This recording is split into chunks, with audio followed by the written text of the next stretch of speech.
Today, we are going way back in time to explore the fascinating evolution of first aid. Yeah, first aid will uncover how our ancestors dealt with injuries and emergencies, and just see how those practices have kind of shaped the first aid we know today. It's a journey that spans centuries, from ancient battlefields to modern hospitals. It's amazing to see that organized efforts to deal with injuries go as far back as the 1700s.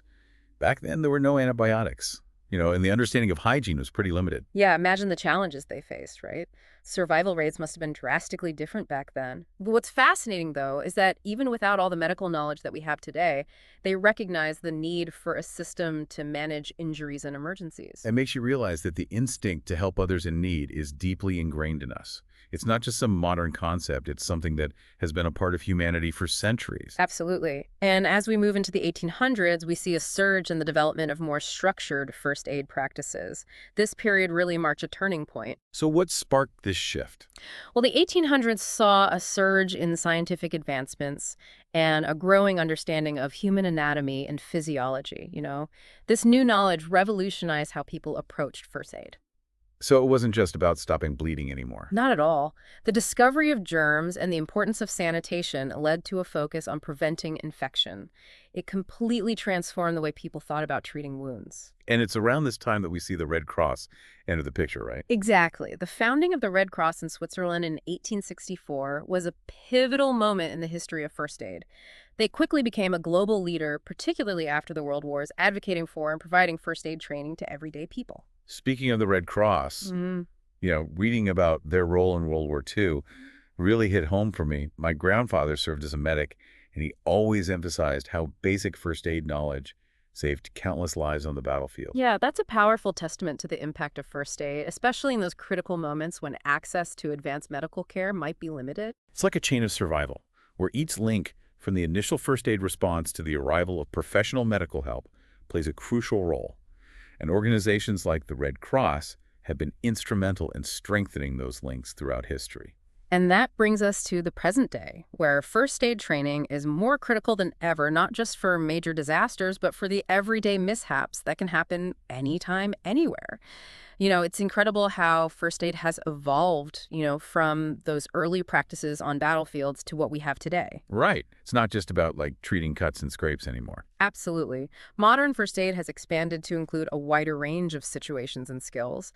One of the most significant developments is the emphasis on empowering everyday people to provide that immediate care. So it's not just about waiting for the paramedics to arrive. Exactly. In many cases, those first few minutes after an incident can be crucial. Bystanders who know first aid can really make a difference before, professional help gets there. Yeah. It's about bridging that gap and potentially saving lives. Yeah, it makes you realize that anyone can be a first responder in those critical moments. Precisely.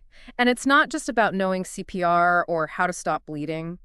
Modern first aid training also equips individuals to recognize and respond to a wider range of medical emergencies, such as heart attacks and strokes. One thing that struck me in these articles is how much emphasis is now placed on recognizing the signs of a stroke. They even have this easy-to-remember acronym: FAST, facial drooping, arm weakness, speech difficulties, and time to call emergency services. Yeah, that's a great example of how modern first aid is becoming more accessible and empowering. By learning these simple acronyms and techniques, anyone can potentially save a life. It's like having a mini medical encyclopedia in your head, ready to be accessed when needed. I love that analogy. And that brings up another important point. Modern first aid is constantly evolving. So it's not like you learn it once and you're good to go forever. Not at all. Medical knowledge and best practices are always advancing. What might have been considered the standard of care a few years ago could be outdated today. That makes sense. So how do people stay up to date? Are there refresher courses or something? Absolutely. Many organizations that provide first aid training also offer refresher courses to keep your skills sharp and ensure you're familiar with any updates or changes in guidelines. It's like anything else, you want to be proficient in practice, and staying current are key. This makes first aid a lifelong journey of learning and skill development. And as our understanding of first aid continues to evolve, we're better equipped to handle a wider range of emergencies and provide even more effective care. It's really about creating a culture of preparedness and empowering individuals to take action when it matters most.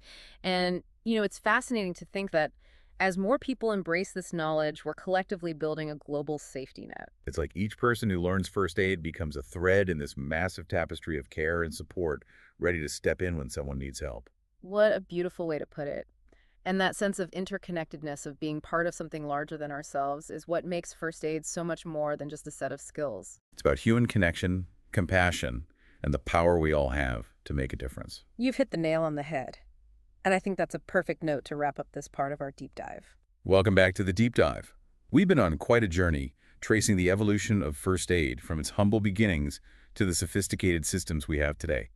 It's been fascinating to see how this essential knowledge has evolved over centuries, driven by a fundamental human desire to care for one another in times of need.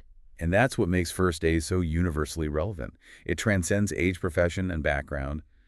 Anyone can learn it, and everyone can benefit from it. Exactly. You never know when you might find yourself in a situation where you need to use these skills, whether it's helping a loved one at home, stranger on the street, or even yourself. It's like having a superpower tucked away, ready to be unleashed when the moment calls for it. Yeah. You hope you never have to use it, Mm. but just knowing it's there provides a sense of confidence and preparedness. I love that analogy. It perfectly captures the empowering nature of first aid knowledge.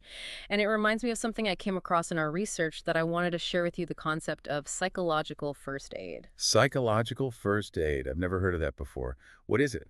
It's a relatively new field that focuses on providing emotional and psychological support to people who have experienced a traumatic event. It recognizes that in addition to physical injuries, people also need help coping with the emotional and mental impact of emergencies. That makes so much sense. A traumatic experience can leave lasting scars, even if there are no physical wounds.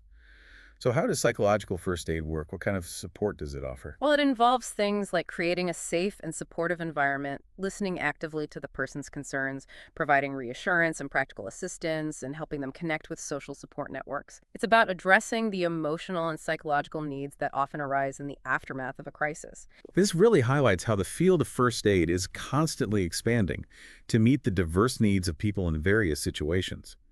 It's no longer just about bandages and splints. It's about holistic care that addresses both physical and emotional well-being. And it's a powerful reminder that we all have a role to play in creating a more resilient and supportive world. Whether it's learning traditional first aid techniques or understanding the principles of psychological first aid, we can all contribute to the safety and well-being of our communities. It's truly inspiring to think about the collective impact we can have when we equip ourselves with this knowledge and embrace the spirit of helping others. Each individual becomes a beacon of hope and support, ready to make a difference when it matters most. And to all our listeners out there, we encourage you to join us on this journey of empowerment. Take a first aid course, learn those life-saving skills, and explore the fascinating world of psychological first aid.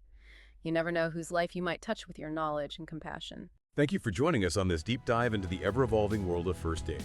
We hope you've gained valuable insights, a renewed appreciation for its importance, and perhaps even a spark of inspiration to take your own first aid journey. Until next time, stay curious, stay informed, and stay safe out there.